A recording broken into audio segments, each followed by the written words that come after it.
இப்போ அமைச்சரா அவர் இருக்கார், தார்மீக ரீதியா அதை வந்து அப்படி ஒரு வீடியோ வந்தது மிகப்பெரிய ஒரு என்ன சொல்றது அதிர்வலைகளை ஏற்படுத்தியிருக்காரு.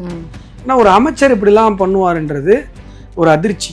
ஏன்னா அந்த மாதிரி ட்ரக்ஸு எல்லாம் வந்து என்னன்னு நமக்குலாம் தெரியாது. இந்த பவுடர் ஃபார்மில் இருக்கிறது ட்ரக்ஸ் என்னன்னு தெரியாது. அதெல்லாம் சினிமாவில் தான் பார்த்துருக்கோம். அது ஒரு சீரியஸ் கன்சர்ன் தான். ஆனால் இதுக்கு ஒரு ஆர்ப்பாட்டம் நடத்தி இப்போ அவர் ரிமூவ் பண்ணிட்டா ட்ரக்ஸ் எல்லாம் ரிமூவ் ஆகிடுமா? இப்போ ஒருத்தர் வந்து ட்ரக் கன்சியூம் பண்ணிட்டாருன்னு நீங்க இவ்வளவு பொங்குறீங்க அப்படின்னா சாஃபர் சாதிக்கு என்ன சொல்லுங்க? ஐயோ வித்ததே உங்கால் தானேயா, 2000 கோடி 3000 கோடி ட்ரக்ஸை கொண்டு வந்து உள்ள ராமிஃபிகேஷன் பண்ணதே உங்கால் தானே. அதுக்கு என்ன பதில்? முழு நேரமும் ஸ்டாலின் ஸ்டாலின் ஸ்டாலின்னு சொல்லி கோஷம் போட்டு இன்னைக்கு ஸ்டாலினை வந்து வச்சு சட்டசபையில அந்த கலாய்க்கிறாரு விஜய். இல்ல வன்னியரசு ஒரு விஷயம் சொல்லியிருந்தாரு. வன்னியரசு தான் குளிங் சிரிச்சாரு. இல்ல வன்னியரசு தான் சொன்னாரு. தாங்க முடியல அவரால அடக்க. தமிழக முதல்வர் வந்து பாத்தீங்க அப்படின்னா அவரை வந்து அசிங்கப்படுத்தி கேவலமா வந்து மாண்பு அப்படிங்கிறது ஒண்ணு இருக்கு இல்லையா, திமுக அந்த மாதிரி பேசக்கூடாது. ஏன்னா தாமு அன்பரசன் பேசியிருந்தாரு. அதுக்கு இவர் பதில் எதிரியா இருக்கிற நமக்கே பாவமா இருக்கு அவர் பேசுறத பார்க்கும்போது. பாவம் சிஎம் கேண்டிடேட் இருந்து இப்படி தோத்துட்டாருன்னு. அவர் கூடவே 5 வருஷம் இருந்துட்டு ஐயோ திராவிட மாடல், ஐயோ ஸ்டாலின் எவ்வளவு பெரிய ஆள் இப்பெல்லாம் பேசிட்டு அந்த ஸ்பாட் அப்படி எதிரில் உட்காந்து சிரிச்சிங்க பாத்தீங்களா? எவ்வளவு கேவலமானவங்க நீங்க எல்லாம் யோசிச்சு பாருங்க. ஈழத்தில் 1.5 லட்சம் தமிழர்கள் கொன்று குவிக்கப்பட்டதற்கு காரணம் இந்த கருணாநிதி.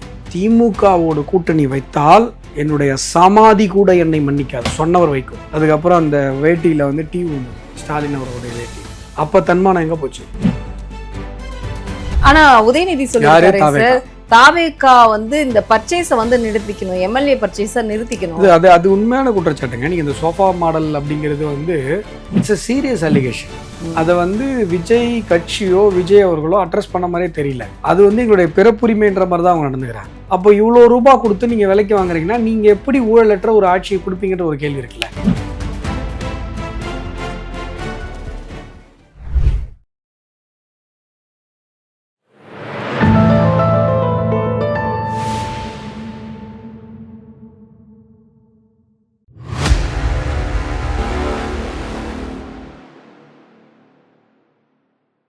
தாமரை டிவி நேயர்களுக்கு அன்பான வணக்கம். இன்று நேர்காணலில் சிறப்பு விருந்தினர் தமிழக பாஜகவின் மாநில செயலாளர் அஸ்வத்தாமன் அவர்கள் நம்முடன் இருந்திருக்கிறார். சார் வணக்கம். சார் வணக்கம்.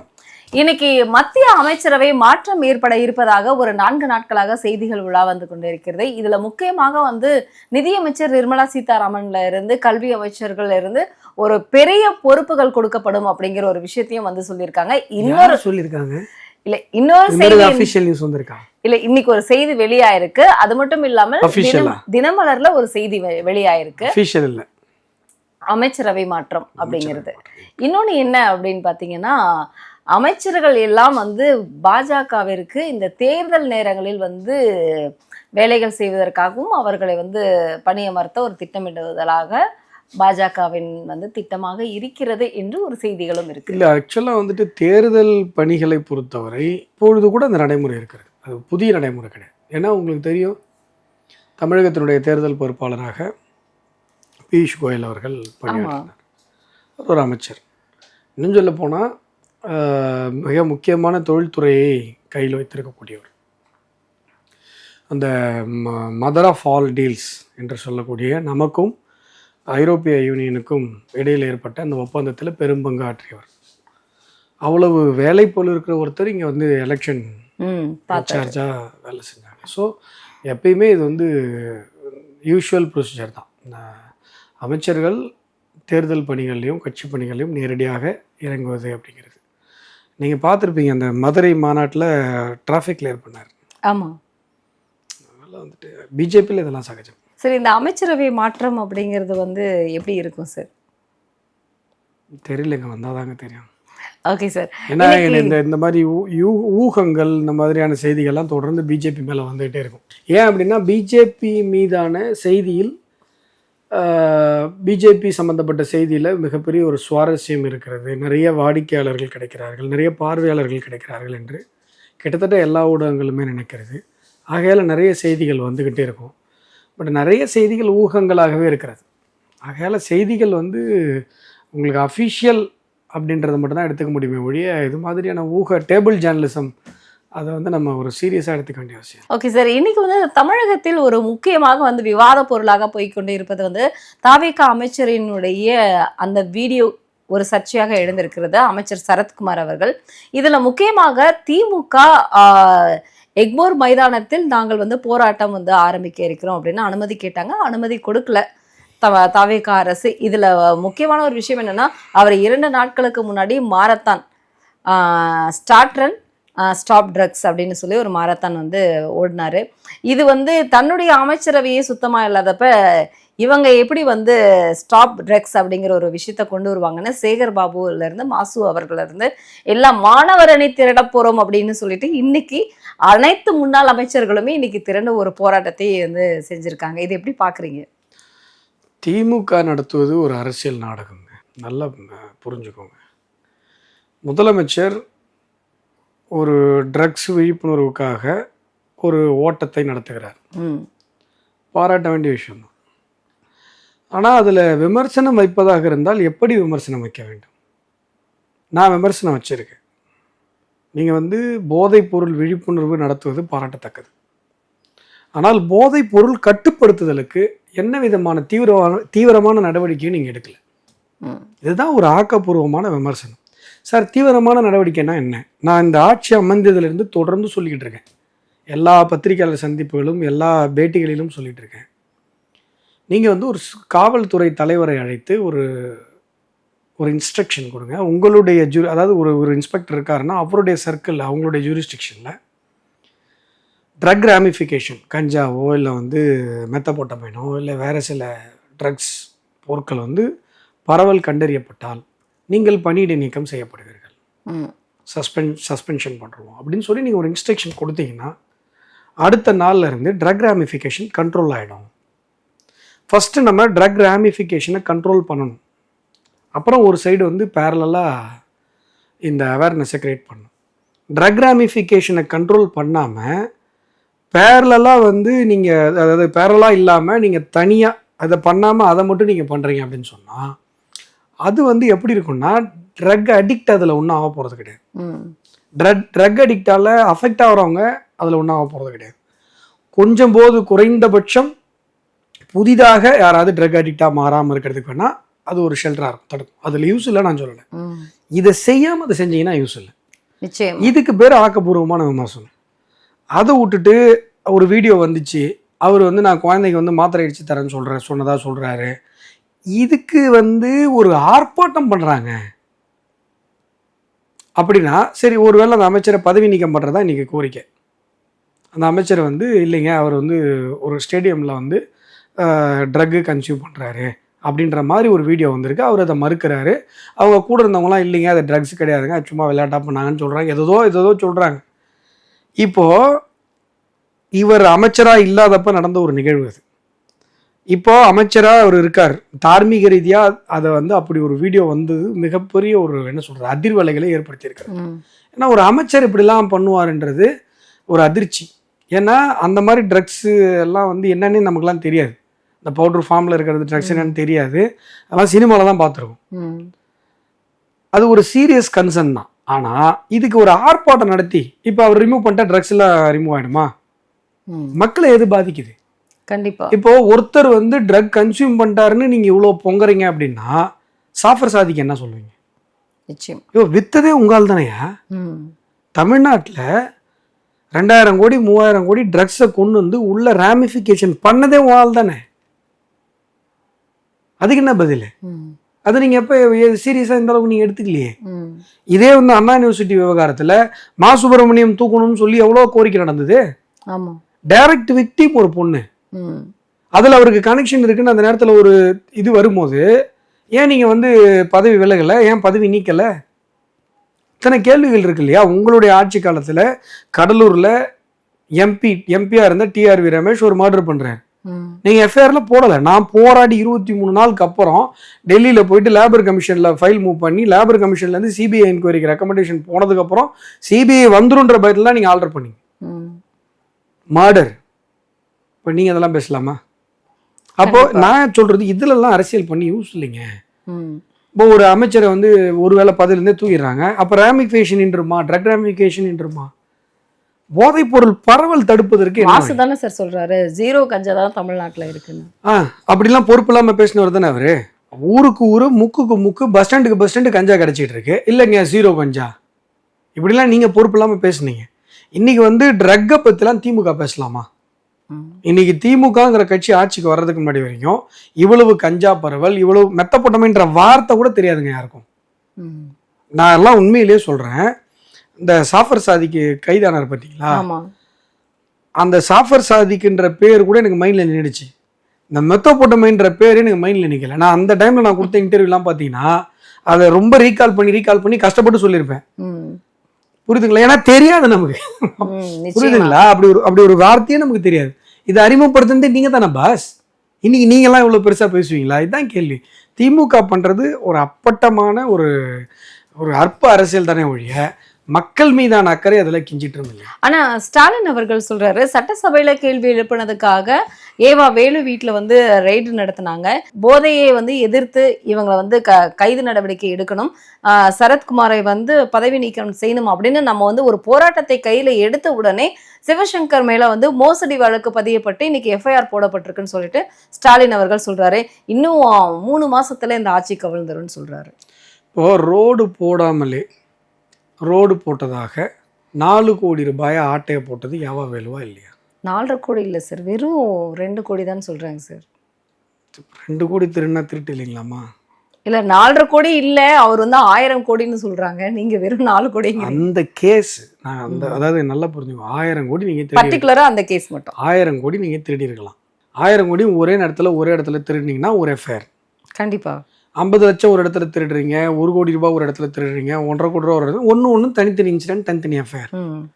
இந்த எஃப்ஐஆர் எவ்வளோ ஒரு மக்களுக்கு எவ்வளோ அதிர்ச்சி பாருங்க. ஏற்கனவே இவர் கட்டின பாலம் தண்டராம்பட்டில் வெள்ளம் வந்தப்போ அடிச்சுட்டு ஓடி போச்சு. நான் அந்த டைம்லேயே உங்களுக்கு நான் வந்து மீடியாவில் எக்ஸ்போஸ் பண்ணியிருந்தேன்.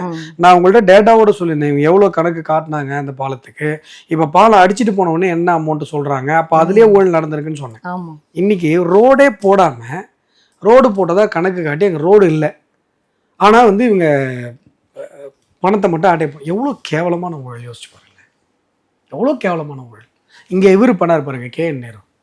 நான் அந்த டைம்ல சொன்னேன், இது வெறும் ஊழலை தாண்டி மக்களுடைய நம்பிக்கையே பாழ்படுத்துகிற ஒரு விஷயம். வேலைக்கு காசு வாங்கிட்டு போட்டது, அதுக்கு வந்து தொடர்ந்து வந்து லெட்டர் அனுப்பிக்கிட்டே இருக்காங்க சென்ட்ரலில், எஃப்ஐஆர் போடுங்கன்னு சொல்லி இடியில் கண்டுபிடிச்சி அனுப்பிட்டு எஃப்ஐஆர் போடல. ஆனால் இப்போ ஒரு எஃப்ஐஆர் போட்டிருக்காங்களா சார் 640. ஆட்சி மாறினதுக்கு அப்புறம் வாக்குறுதியாக சொல்லி தானே வந்தாங்க, நாங்கள் வந்தால் திமுக மேலே நடவடிக்கை எடுப்போம்னு. அந்த வாக்குறுதியை நிறைவேற்றுறாங்க. ஆனால் 1020 கோடிக்கு வெறும் 620 கோடிக்கு மட்டும் எஃப்ஐஆர் போட்டால் எப்படி? அதாவதுங்க எஃப்ஐஆரே போடாமல் இருந்ததுங்க, நீங்கள் அதை பார்க்க மாட்டீங்க. அதாவது ஸ்பெக்குலேஷன் வந்து இந்த அளவுக்கு இருக்கும் அப்படின்னு சொல்கிறாங்க. இவங்க வந்து அதை முழுமையாக விசாரிக்கணும். 1600 கோடினா 1600 கோடிக்கும் போடணும், அதுதான் நம்மளுடைய கோரிக்கை. ஆனால் நான் சொல்கிறது, திமுக பேசுறதுக்கு என்ன இங்கே தார்மீகம் இருக்குன்னு கேட்குறேன். நீங்கள் வந்து சார் ஒரு அமைச்சரை வந்து தப்பு பண்ணாருன்னு சொல்லி கைது பண்ணுறாங்க சார். கைது பண்ண உடனே இன்னொரு அமைச்சர் எப்படி எல்லா அமைச்சரும் ஊழல் பண்ணாங்க, நாங்கள் எல்லார் மேலேயும் நடவடிக்கை எடுப்போம்னு இப்போ இருக்கிற ஆட்சியாளர்கள் சொல்கிறாங்க. அப்போ நீங்கள் நடுவில் உள்ள பூந்துட்டு நீங்கள் வந்து நடுவில் ஒரு ஆர்ப்பாட்டத்தை பண்ணிவிட்டு நாங்கள் ஆர்ப்பாட்டம் பண்ணதால தான் எங்களெல்லாம் கைது பண்ணானா நீங்கள் திருநீங்களா இல்லையா? அவ்வளோதானே கேள்வி. நீங்கள் ரோடு போடாமல் ரோடு போட்டதா ஏமாத்துனீங்களா இல்லையா? ஊழல் பண்ணீங்களா இல்லை? இதுக்கு தானே பதில் சொல்லணும். இல்லைங்க நாங்கள் ரோடு போட்டோங்க, அந்த இடத்துல இருக்குங்க ரோடு, அது சொல்லுங்க. புரியுதுங்களா? இப்பொழுது அமைந்திருக்கிற ஆட்சியாளர்கள் குற்றமற்றவர்கள் அப்படின்னு யாரும் சொல்லலை. இவங்க மேல நிறைய அலிகேஷன்ஸ் இருக்கு. ஆனா இவங்களை கை காட்டுற அளவுக்கு திமுக நல்லவங்க இல்லைன்றதான் இப்ப பிரச்சனை. இன்னைக்கு வந்து சிவசங்கர் மேல வந்து 25 லட்சம் வந்து SSI கிட்ட தன்னுடைய மகனுக்கு போக்குவரத்து துறையில வேலை வாங்கி தருவதாக ஒரு குற்றச்சாட்டு புகார் அவரு கொடுத்திருக்கிறாரு. ஸ்ரீனிவாசன் கொடுத்திருக்கிறாரு. ஆனா இவர் வந்து விசாரணைக்கும் வந்து ஒத்துழைக்கவே இல்லை அப்படின்னு சொல்லிட்டு காலையில இருந்து செய்திகள் வந்துகிட்டே இருக்கு. அப்படி விசாரணைக்கு ஒத்துழைக்கல அப்படின்னா நடவடிக்கைகள் கைது ஏன்னா அவர் ப்ரூஃபோட கொடுத்து அவர் தான் அப்படின்னு கை காட்டியிருக்கிறாரு. அவர் கூட பிஏவா இருந்தவரும் எனக்கு இவ்வளவு கொடுத்தாங்க, மிச்சதெல்லாம் வந்து அமைச்சருக்கு தான் கொடுத்தாங்கன்னு அவர் தெளிவா சொல்லியிருக்கிறாரு. அப்ரூவர் ஆயிட்டாரு அவரு. அப்ப கைது நடவடிக்கை இருக்குமா? கண்டிப்பா கைது பண்ணணும். அப்பதான் இந்த ஆட்சியின் மீது மக்களுக்கு நம்பிக்கை வரும். இல்லைன்னா இப்போ நாங்கள் வந்து திருடுனா விட மாட்டோம், திருநவங்களையும் விட மாட்டோம், தொட்டா விட மாட்டோம், தொடவும் மாட்டோம், தொட்டா விட மாட்டோம், தொட்டவங்களையும் விட பஞ்சு டைலாக் சினிமா டைலாக்லாம் பேசினார் இல்லையா, அதெல்லாம் அப்புறம் பொய்ன்னு ஆயிடும். அதெல்லாம் பண்ணணும், வெறும் டைலாக் மட்டும் பேசக்கூடாது, வெறும் எஃபெக்டிவா ஏதாவது பண்ணணும். அதான் மக்கள் எதிர்பார்க்குறாங்க. கண்டிப்பா சார். ஆனா இன்னைக்கு இருக்கக்கூடிய சூழ்நிலைகள்ல பாத்தீங்க அப்படின்னா தாவேகா அரசின் மேல வந்து ஒரு பெரிய அலிகேஷன் அப்படின்னு வந்து இப்போ வந்து பரந்தாமன் ஒரு விஷயத்த வச்சிருந்தாரு. கரூர்ல வந்து பாத்தீங்க அப்படின்னா கரூர் விவகாரத்தை பத்தி இப்ப இருக்கிற அரசு பேசவே மாட்டேங்குது. என்ன காரணம் அப்படி? ஏன்னா நீங்க தான் வந்து பெரிய மாஃபியா மாதிரி செயல்படுறீங்க அப்படிங்கிற ஒரு குற்றச்சாட்டை தமிழக முதல்வர் மேல அவர் வச்சிருக்காருங்க சார். ஆனா 2 வாரங்களில் கரூர் செல்வதாக தமிழக முதல்வர் வந்து அறிவிச்சிருக்காரு. செல்வது அப்படிங்கறத தாண்டிங்க கரூர் விஷயத்துல 2 விஷயம் வந்து விஜய் வந்து தன்னுடைய தார்மீகத்தை இழந்து விட்டார். ஒண்ணு வந்து இந்த பாட்டிலுக்கு 10 ரூபான்னு போய் அங்க பாட்டு பாடினார். இவர் ஆட்சிக்கு வந்ததுக்கு அப்புறம் பாட்டிலுக்கு 20 ரூபா வாங்குறதா சொல்றாங்க. அதை இவங்களால தடுக்க முடியல. அது வந்து இவங்க தார்மீக அடிப்படையில் தவறு விட்டதாகவே தமிழக மக்கள் பார்க்குறாங்க. இன்னொன்று வந்து இந்த ஸ்டாம்பீட் இன்சிடெண்ட்டில் நான் வந்து எந்த விதத்துலையும் குற்றம் இல்லை, திமுக தான் அதில் குற்றவாளி அப்படின்னா அந்த விஷயத்தில் இவங்க வந்து மேட்டர் சிபிஐயில் இருக்குது, இவங்க கையில் இல்லை. பட் இருந்தாலும் அதில் வந்து யார் உண்மையாக குற்றவாளின்றதை இவங்க வந்து மக்கள் மன்றத்தில் நிரூபிக்க தவறிட்டாங்க. இந்த 2 விஷயமும் கண்டிப்பாக அவங்க மேலே அன்னையிலேருந்து நான் சொல்லிடுறேன். அவர் விஜய் அவர்கள் தரப்புலையும் தப்பு இருக்குது, திமுக அவர்கள் மேலேயும் திமுக தரப்புலையும் தப்பு, 2 பேருடைய தப்பு தான் அந்த மரணத்திற்கு காரணம். அப்போ வந்து அந்த விஷயத்தை வந்து இவங்க அவங்களுடைய தார்மீகத்தை மக்கள் மனசில் இவங்க நிரூபிக்க தவறிட்டாங்க. இந்த 2 விஷயமுமே அவர் மேலே இப்போ வரைக்கும் ஒரு கரும்புள்ளியாகத்தானே இருக்குது. இன்னைக்கு வந்து சிபிஎம் சண்முகம் அவர்கள் ஒரு விஷயம் சொல்லியிருக்கிறாரு. திமுக, அதிமுக, பாஜக புடலங்கா கொள்கை சிபிஎம் தாவேகால இருக்காரா, இங்க இருக்காரா கம்யூனிஸ்ட்? இல்ல சார், அவங்க ஒரு யாரோ ஒருத்தர் அங்க போனாரு, இல்ல ஆதரவு கொடுத்திருக்காங்க, இல்லங்க ஒருத்தர் கட்சி விட்டு போயிட்டாருங்க. ஆமா சார், மகேந்திரன். அதனால இவரும் போயிருப்பாரான்னு கேட்டேன். இல்ல, அவர் வந்து முன்னாள் மூத்த தலைவர். அவரு இவர் இப்ப தலைவர் கம்யூனிஸ்ட்ல இருக்காரு. ஆமா, என்ன சொல்றாரு அவர் வந்து திமுக, அதிமுக, பாஜக புடலங்காய் கொள்கை அப்படின்னு ஒரு விஷயம் சொல்லியிருக்கிறாருங்க சார். இது எப்படி நீங்க பாக்குறீங்க? சிபிஎம்ல அது கிடையாது, புடலங்கா கொள்கை கிடையாதுன்னு சொல்லாதுங்க. திமுக வந்து எங்களுக்கு எதிரி தான்.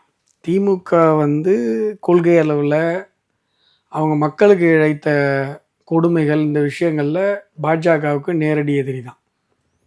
ஆனால் கூட அந்த திமுக உள்ள இருக்கிற அந்த கூட்டணி கட்சிகள் பண்ண துரோகம் இருக்கு பாருங்க, உண்மையிலேயே திமுகவுக்கு பச்சை துரோகங்க, அப்பட்டமான பச்சை துரோகம். திமுக பார்த்தா பரிதாபமா இருக்கு, உண்மையிலே பரிதாபமா இருக்கு. இவங்கள மாதிரி ஒரு கட்சிகளோடலாம் வந்து நம்பி கூட்டணி வச்சு இன்னைக்கு நடுத்தீரில் நிற்கிறாங்க பாருங்க. அதாவது என்ன சொல்றது, நீங்க ஆட்சி இழக்கணும்னு நாங்கள் நினைச்சோம், நீங்க திரும்பி வரக்கூடாதுன்னு நினைச்சோம். ஆனால் இன்னைக்கு இந்த கூட்டணி கட்சிகள்லாம் உங்களுக்கு பண்ண துரோகத்தை பார்த்தா எங்களுக்கே பாவமாக பரிதாபமாக இருக்கு. பச்சை துரோகம். கம்யூனிஸ்ட்லாம் வெளில வந்து பேச ஆனாங்க. அதாவது மக்களுக்கு வந்து இப்போ ஆட்சி அமைத்திருக்கிற தாவேகா மேலே ஒரு மரியாதை இருக்காதனால தான் ஆட்சி கட்டலாம் அமைச்சிருக்காங்க. திமுகன்றது மக்களுடைய நம்பிக்கை இழந்துருச்சு. ஆனால் இந்த கூட்டணி கட்சிகள் இருக்குல்ல, அப்படியே டக்குன்னு இங்கே ஜம்ப் அடிச்சாங்க பாரு. இவங்கெல்லாம் வந்து மக்களுடைய மனதில் ஒரு அருவருப்பான ஒரு நிலையில் இருக்காங்க. நீ எழுதி வச்சுக்கோங்க, அடுத்த தேர்தலில் இந்த கட்சிகள் எல்லாம் விஜய் அவர்களுடைய கட்சியை கழட்டி விடுறோம். இந்த சினிமாவெல்லாம் பார்த்தீங்கன்னா இந்த எதிரியோடைய ஆளாக இருப்பான், அவன் வந்து துரோகம் பண்ணிட்டு, எதிரிக்கு துரோகம் பண்ணிட்டு, வில்லனுக்கு துரோகம் பண்ணிட்டு ஹீரோவோட வந்து சேர்ந்துருவான். ஹீரோ வந்து அந்த காரியம் முடிகிற வரைக்கும் கையை வச்சுக்கிட்டு அவனை சுட்டுருவார். நிறைய படத்துல வரும், ஏகப்பட்ட படத்துல இந்த காட்சி வரும். நீங்க இப்ப வர இடைத்தேர்தல் வரைக்கும் கூட்டணியை வச்சுட்டு விஜய் கூட்டணிகளை வந்து கழட்டி விட்டுருவாரு ஷார்ப். நீங்க அது மாதிரி வந்து என்ன சொல்லுவாங்கன்னா டயலாக் வரும் நிறைய படத்துல. எனக்கு நிறைய ரீகால் பண்ண முடியல, நிறைய படத்துல இந்த காட்சி ஏன்னா வந்திருக்குது. ஒரு கிளியேஷே காட்சி தான். துரோகி வந்து என்னுடைய எதிரிகிட்ட கூட இருக்கிறதுக்கு நான் விரும்ப மாட்டேன் அப்படின்னு கூட ஒரு படத்துல ஒரு கதாநாயகன் சுட்டுட்டு போயிடுவார். விஜய் அவருடைய படத்துல கூட இந்த மாதிரி காட்சி வந்திருக்கிறதுக்கு வாய்ப்பு இருக்கு. அது மாதிரிதான் நடக்கும்னு நினைக்கிறேன் நான். ஏன்னு கேட்டீங்கன்னா இவங்க பண்ணதெல்லாம் பச்சை துரோகம். இந்த பச்சை துரோகத்தை இவங்க பாக்குறாங்க, இதே பச்சை துரோகம் இவங்களுக்கு நடக்கும்ன்றது அவங்களுக்கு தெரியும். அதனால கம்யூனிஸ்ட், விடுதலை சிறுத்தைகள், இவங்க எல்லாத்துக்கும் மேல உச்சபட்சம் யார் தெரியுங்களா? காங்கிரஸ். எலெக்ஷன் மைக் ஆயிரதுக்குள்ள போயிட்டு மைக் ஆயிரதுக்குள்ள பொய் காயறதுக்குள்ள. அதாவது நீங்க இந்த அமாவாசை படம் வருந்துறீங்களா, என்ன படம்? அமைதி படைமா. அடிமை பெண்ணெல்லாம் பழைய படம். இதுவுமே பழைய படம் தான் ஆக்சுவலா. ஆனா அது நீங்க சொல்றது ரொம்ப பழைய படம். ஆமா. அதுல வந்து இந்த ஜெயிச்ச உடனே கால் படுதுன்னு தள்ளி போயிடணும். அதை விட மணிவண்ணன் சத்யராஜ் அதை விட மோசமான ஒரு துரோகம் காங்கிரஸ் பண்ணுது. கேடுகட்ட கேவலமான துரோகம். சொல்லக்கூட இல்லை. இவங்களாவது போய் சொல்லிட்டு வந்தாங்க, ஏங்க நாங்கள் உங்கள் முதுகுல குத்த போகிறோங்க, கொஞ்சம் வலிக்கும், கொஞ்சம் பொறுத்துக்கோங்க. மேடையில் வந்து இது சட்டசபையில் வந்து எங்கப்பா அவங்க அப்பாவை காணோம்னு சொல்லி கலாய்க்கும் போது நாங்களும் வாய் விட்டு குலுங்கி சிரிப்போம். நேற்று வரைக்கும் ஸ்டாலின் வாழ்க, நான் எல்லாம் எதிரி, நாங்கள் என்னைக்கு ஸ்டாலின் வாழ்க சொன்னது கிடையாது, நீங்கள் மக்கள் விரோதி, நேரடியாக நிற்கிறோம் நேருக்கு நேர், நீ எல்லாம் துரோகியாச்சே. அவ்வளோ ஸ்டாலின் எவ்வளோ பெரிய ஆள் தெரியுமா, ஐயோ. இந்த விசிகாரங்களாம் திருமாவளவன் அவர்களை பற்றி கூட பெருமையாக பேச மாட்டாங்க. முழு நேரமும் ஸ்டாலின் ஸ்டாலின் ஸ்டாலின்னு சொல்லி கோஷம் போட்டு இன்னைக்கு ஸ்டாலினை வந்து வச்சு சட்டசபையில் அந்த கலாய்க்கிறாரு விஜய். இல்ல வன்னியரசு ஒரு விஷயம் சொல்லியிருந்தாரு. வன்னியரசு தான் குலுங்கி சிரிச்சாரு. இல்ல வன்னியரசு தான் சொன்னாரு, தமிழக முதல்வர் வந்து பாத்தீங்க அப்படின்னா அவரை வந்து அசிங்கப்படுத்தி கேவலமா வந்து மாண்பு அப்படிங்கிறது ஒண்ணு இருக்கு இல்லையா, திமுக அந்த மாதிரி பேசக்கூடாது, ஏன்னா தாமோ அன்பரசன் பேசியிருந்தாரு. அதுக்கு இவர் பதில், அதாவது தாமோ அன்பரசன் பேசுறாரு வீசுறாரு அதெல்லாம் விட்டுருங்க. விஜய் வந்து பேசுறதுல உண்மையிலே ஸ்டாலின் மன வருத்தப்பட்டு, உண்மை பாவம் ஒரு வயசானவர் வேற, ரொம்ப எவ்வளோ மனசு வருத்தப்பட்டு அவர் வந்து ஒரு அடுத்த நாள் ஒரு கல்யாண வீட்டில் வந்து அதை வந்து சொல்லி புலம்புறாரு. அப்போ அவர் மனசு எவ்வளோ காயப்பட்டிருக்கும். அந்த மாதிரி என்னை வந்து சட்டசபையில் போய் உங்கள் அப்பாவை காணலாம் சொல்லி கலாய்க்கிறாங்க அப்படின்னு சொல்லி அவர் ரொம்ப மன வருத்தப்பட்டு பேசுகிறாரு. பேசும்போதே அவருடைய மன வேதனை நமக்கே தெரியுது. எதிரியாக இருக்கிற நமக்கே பாவமாக இருக்குது அவர் பேசுகிறத பார்க்கும்போது. பாவம் சிஎம் கேண்டிடேட் இருந்து இப்படி தோத்துட்டாருன்னு. அவர் கூடவே 5 வருஷம் இருந்துட்டு ஐயோ திராவிட மாடல், ஐயோ ஸ்டாலின் எவ்வளோ பெரிய ஆள் இப்படிலாம் பேசிட்டு அந்த ஸ்பாட் அப்படி எதிரில் உட்காந்து சிரிச்சிங்க பார்த்தீங்களா, எவ்வளோ கேவலமானவங்க நீங்கள்லாம். யோசிச்சு பாருங்க. நான் சொல்கிறது உங்களுக்கு சீரியஸ்னஸ் புரியுதா? நீங்கள் காங்கிரஸ், விசிகா, இப்போ போயிருக்கிற வைகோ அவர்கள், இவங்களெல்லாம் நம்பவே கூடாது அப்படிங்கிறது. தன்மானத்தை விட்டுட்டு தான் திமுக இருந்தேன்னு வைகோ தெளிவா சொல்லிட்டாருங்க சார். இல்லாத ஒரு விஷயத்தெல்லாம் விட முடியாது. அவருக்கு தன்மானமே இல்லைன்னு சொல்றீங்களா? இல்ல அவருக்கு தன்மானம் இருந்தா திமுக கூட கூட்டணி வச்சிருக்க மாட்டார். ஏன்னா திமுகவை எதிர்த்து தானே அவர் கட்சியை ஆரம்பிச்சார். திமுகவை எதிர்த்து கட்சி ஆரம்பிச்சார். 2009 உச்சக்கட்ட போருக்கு பிறகு ஈழத்தில் 1.5 லட்சம் தமிழர்கள் கொன்று குவிக்கப்பட்டதற்கு காரணம் இந்த கருணாநிதி. காரணம் திமுக. திமுகவோட கூட்டணி வைத்தால் என்னுடைய சமாதி கூட என்னை மன்னிக்காது சொன்னவர் வைகோ. ஆமா. அதுக்கப்புறம் அந்த வேட்டியில வந்து டீ உண்ணுது ஸ்டாலின் அவருடைய வேட்டியில. ஆமா, அவர் தொடச்சு விட்டாரு. அப்ப தன்மானம் எங்க போச்சு? டீயை தொடச்சிங்கல்ல, அன்னைக்கே உங்க தன்மானம் தரமட்டத்துக்கு போய் தன்மானத்திற்கு எதிர்ச்சொல் வைகோ அப்படின்னு ஆயிட்டார். டிக்ஷனரியில போயிட்டு எதிர்ச்சொல்ல பார்த்தீங்கன்னா, இல்லை எதிர்ச்சொல்லுக்கு நீங்கள் ஒரு புத்தகம் போட்டு அதை எடுத்து பார்த்தீங்கன்னா தன்மானம் இன்ட்டு தன்மானத்திற்கு எதிர்ச்சொல் வைக்கோன்னு தான் வரும். தன்மானத்துக்கு உங்களுக்கு சம்மந்தம் கிடையாது. அதனால் நீங்கள் அதெல்லாம் பேசவே கூடாது. நான் தான் சொல்கிறேனே, எதிரியாக இருந்தாலும் கூட, கொள்கை அளவில் எங்களுக்கு திமுக மிகப்பெரிய எதிரியாக இருந்தாலும் கூட, மக்கள் விரோத ஆட்சியை கொடுத்தார்கள் என்ற அடிப்படையில் நாங்கள் திமுகவை வெறுத்தாலும் கூட, திமுக இன்றைக்கு அனுபவிக்கிற அந்த துரோகம் உண்மையிலே எங்களுக்கே பரிதாபமாக இருக்கு. ஆனா இந்த இடைத்தேர்தல்ல திமுக கண்டிப்பா தனித்து நாங்க நிப்போம், இனிமே எந்த யாரோடவும் வந்து கூட்டணி இருக்கீங்களா அப்படின்னு நாங்க கேட்க மாட்டோம், இனிமே தனித்தே நிக்க போறோம்னு சொல்லியிருக்காங்க. ராசாவோட சொன்ன வார்த்தைக்கு இவர் முன்மொழிஞ்சு இருக்கிறார். நல்ல வழிமொழிஞ்சிருக்காரு. நல்லா புரிஞ்சுக்கோங்க. ஒரு பையனுக்கு பொண்ணு கிடைக்கல, பொண்ணு தேடுறாங்க, கிடைக்கல, நான் கல்யாணம் பண்ணிக்க போறதில்ல அப்படின்னு அவன் சொல்லக்கூடாது. எனக்கு பெண் கிடைக்கல அப்படி சொல்லணும். புரியுது நான் என்ன சொல்றேன்னு? யாரு உங்க கூட கூட்டணி வைக்க தயாராகிறோம், நாங்க தனியா நீங்க ஆப்ஷன் இல்லைங்களே பாஸ், நீங்க தனியா தான் நின்னாகணும். உங்களுக்கு கூட்டணிக்கு யாரும் இல்லை. உங்க கூட கூட்டணியில இருந்து உங்களுடைய ஆட்சியில கும்மாளம் போட்டவங்க எல்லாம் முதுகுல சதக்குன்னு துரோகத்துல குத்திட்டு ஓடிட்டாங்க. அங்க இல்ல சார், எனக்கு ஒரு நிமிஷம் கூட கேப் கொடுக்கலீங்க. எனக்கு வைகோ சொன்னது இல்ல கம்யூனிஸ்ட் சொன்னதெல்லாம் சிரிப்பு வரல சார், வன்னியரசு சிரிச்சது கூட சிரிப்பு வரல. ஆனா நீங்க திமுகவுக்கு பரிதாபப்படுறேன்னு சொல்லி நீங்க சொல்றதுதான் எனக்கு இன்னும் அதிகமா சிரிப்பு வருது. இல்லைங்க, உண்மையிலே திமுக பார்த்தா என்ன ஆட்டம் இந்த கூட்டணியை வச்சுக்கிட்டு. நீங்கள் எல்லாம் மறந்துட்டீங்க. எலெக்ஷனுக்கு முன்னாடி இந்த கூட்டணி எல்லாம் வந்து ஞாபகம் இருக்கா, ஏதோ ஒரு வார்த்தை சொல்லுவாங்க, இன்டாக்டாக இருக்கு. ஞாபகம் இருக்கா? திமுக கூட்டணிங்க பயங்கர இன்டாக்டாக இருக்குங்க. அப்படியே கருங்கல் மாதிரி இருக்குங்க. அதை உடைக்கவே முடியாது, ஒட்டையாதுங்க. ஆனா இன்னைக்கு கட்டுமரம் அப்படியே சம்மட்டியை வச்சு அடிச்சா கூடங்க அது உடையாதுங்க. அப்படியே கொள்கை அளவுல எல்லாம் பின்னி பிணைஞ்சி அப்படியே கடமுட்டை பிரிக்கவே முடியாது, உருண்டுகிட்டு இருக்குதுங்கன்னு சொன்னாங்கல்ல. அதான் இன்னைக்கு அப்படி சொன்னவங்க எல்லாம் எங்கேயாவது பாத்தீங்களா? மீடியாவில் சொல்லிட்டு நீங்க அட்லீஸ்ட் ஏங்க நாங்கெல்லாம் இந்த கூட்டணி உடையாது, இவங்க எல்லாம் கொள்கை அளவுல அப்படியே கூடி இருக்காங்கன்னு நினைச்சோம், விஜய் ஜெயிச்ச உடனே விஜய் பின்னாடி எல்லாம் ஓடிட்டாங்களேன்னு கூட சொல்ல மாட்டாங்க பாருங்களேன். அது அப்படியே மறந்துட்டாங்க அந்த டயலாக் எல்லாம். அதெல்லாம் இப்ப நான் ரீகால் பண்ணி பாக்குறேன். இப்போ என்ன பேச்சு பேசுனீங்க, இப்போ நாங்கெல்லாம் கொள்கை கூட்டணி, எங்களுடைய கொள்கை என்ன தெரியுங்களா, நாங்க ஏன் வந்து திமுக கூட ஒட்டி உறவாடுறோம் தெரியுமா, திருமாவளவன் பேசினார் தெரியுமா, ஏன் நான் ஒரே நிமிஷம் திருமாவளவன் பேசினார் தெரியுங்களா, நான் முதலமைச்சர் ஆகிறதுலாம் எனக்கு முக்கியம் இல்லை, நான் அமைச்சர் ஆகிறது எனக்கு முக்கியம் இல்லை, நான் இப்ப எங்க போச்சு, ஆட்சி மாறினோடனே அப்படியே கலரை மாத்திட்டீங்களேங்க. சரி, ஆனா இன்னைக்கு அதிமுகவினுடைய எம்எல்ஏ எம்ஆர் விஜயபாஸ்கர் அவர்கள் வந்து இன்னைக்கு ராஜினாமா செய்திருக்கிறார். இதுல முக்கியமாக 6 பேர் வந்து இடைத்தேர்தலுக்கு இப்ப ரெடியா இருக்காங்க. 6 பேருக்கான இடைத்தேர்தல் ரெடியா இருக்கு. இப்ப அடுத்தது ராஜினாமா செய்திருக்கிறார். அதிமுகவில் என்ன நடக்கிறது?